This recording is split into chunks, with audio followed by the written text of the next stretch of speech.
Bapak Ibu hadirin dan hadirat sekalian yang dirahmati Allah, alhamdulillah pada pagi hari ini kita semua bersyukur bersama-sama bersilaturahim di tempat di mana disemaikan benih-benih masa depan lembaga pendidikan. Kalau kita baca sejarah bapak-bapak dan ibu, memang betul bahwa yang pertama Rasul Shallallahu Alaihi Wasallam bangun di Madinah itu adalah masjid. Lalu beliau membangun pasar. Tetapi ada satu kegiatan Nabi yang tidak pernah Nabi tinggalkan. Itulah ta'limul ummah, mendidik dan mengkader para sahabat yang bersama dengan beliau agar bisa meneruskan risalatul Islam. Kalau ada masjid tetapi tidak ada yang mampu mengisinya dengan dakwah yang baik, maka masjid itu tidak akan maksimal kemanfaatan. Kita tahu bapak-bapak ibu, masjid dalam Islam tidak hanya untuk tempat sholat 5 waktu, tapi juga untuk ta'limul ummah, untuk mendidik, mengajarkan umat tentang apa yang dibawa oleh Islam. Dan itu hanya bisa dilakukan oleh orang-orang yang memiliki ilmu pengetahuan. Karena itu kesyukuran pada hari ini kita ada di sekolah ini. Tadi Bapak Dr. Ibrahim sampaikan kepada saya bahwa sekolah ini sifatnya sementara, kata beliau. Sekarang sedang membangun. Kita doakan semoga Allah mudahkan. Termasuk Al-Mukarram Pak Kiai, Tuan Guru juga yang sudah punya pondok pesantren, dan kita semua yang sedang membangun, Allah yang akan sempurnakan. Dan ada satu hal yang guru kita sering sampaikan, ya, kalau urusan melaksanakan perjuangan, mulaikan saja. Mulaikan saja. Gak usah terlalu banyak berpikir jadi apa enggak. Karena ada kaidah ala qadril mu'nah ta'til ma'unah. Sebanyak yang kita perlukan, Allah akan datangkan bantuan. Sebanyak yang ibu-ibu perlukan, ya, di dalam ibu-ibu berumah tangga, Allah akan kasih bantuannya. Sebanyak apa yang bapak-bapak perlukan di dalam membangun keluarga yang baik, mendidik anak-anak kita, ada biaya di situ yang diperlukan, atau apapun, Allah akan berikan. Ala qadril mu'nah ta'til ma'unah. Karena itu semua inisiatif-inisiatif yang baik mari kita laksanakan.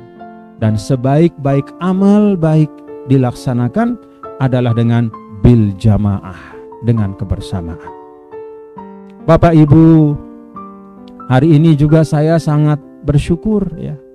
Di SMPIT Al-Hafiz ini saya juga bisa bersama-sama dengan Bapak Ibu menikmati tadi satu tarian, ya, tarian budaya yang sangat indah, penuh dengan kesukacitaan. Ada kegembiraan di situ. Maka saya tadi menyaksikan kita semua ikut bergembira. Alhamdulillah. Dan memang seharusnya bapak-bapak ibu, umat Islam itu harus gembira dan bersukacita. Tujuan Islam yang paling dasar kalau kata ulama itu satu kalimat, is'adul insan fid darain. Membuat manusia bahagia dunia dan akhirat. Udah itu.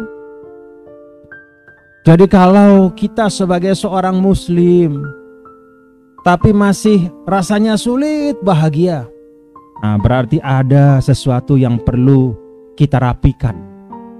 Ada sesuatu yang mungkin belum kita fahami tentang Islam. Kalau kita lihat Rasulullah SAW di dalam 23 tahun beliau berdakwah, 10 tahun di Madinah. Seperti apa Madinah itu? Bapak Ibu, Madinah itu bukan kota yang semua orangnya serius. nggak ada yang ketawa. Bukan kota yang dari pagi sampai malam isinya semua orang di masjid saja. Bukan kota di mana dari pagi sampai malam semua penduduknya baca Quran saja. Tidak. Madinah itu adalah tempat di mana semua profesi kehidupan itu berkembang dengan baik. Maka ada para sahabat yang menjadi zari' atau muzari', menjadi petani. Ada yang menjadi ra'il ghanam, menjadi peternak.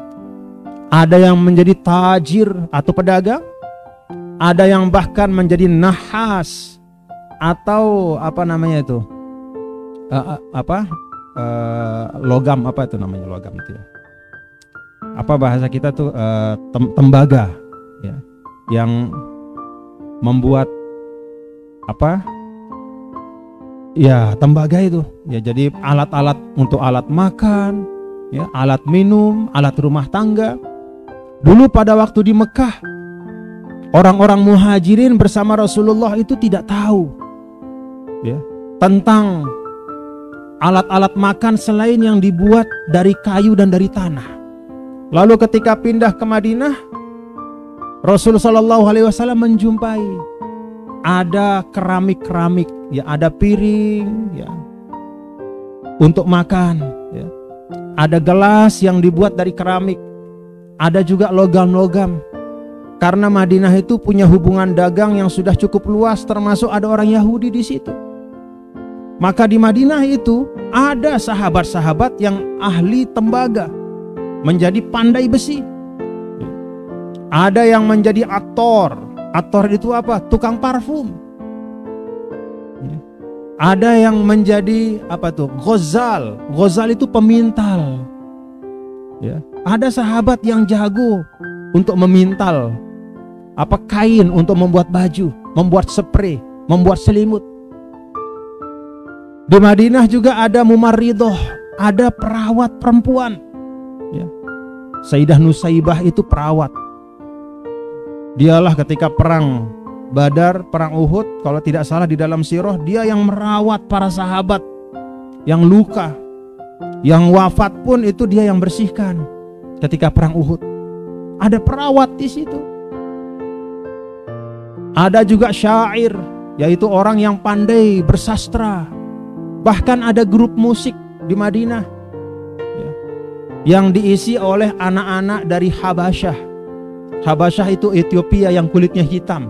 Anak-anak muda-muda itu kulitnya hitam gitu, lucu-lucu, nyanyi dia. Terutama pada saat Idul Fitri, Idul Adha, mereka menyanyi. Nabi pun ikut mendengar nyanyian mereka. Istri Nabi Aisyah juga ikut di pundak Nabi, ngintip dan menikmati musik. Itulah Madinah. Madinah adalah tempat di mana semua prasyarat kehidupan yang baik, semua profesi-profesi yang diperlukan dalam kehidupan itu tumbuh dan berkembang dengan baik. Tetapi semuanya bergerak, ya, semuanya bergerak, pedagangnya, gurunya, perawatnya, pandai besinya, ya, penyairnya, penyanyinya, ustadznya, hafiz Qur'annya, mereka semua bergerak melakukan aktivitas mereka dengan niat lillahi ta'ala.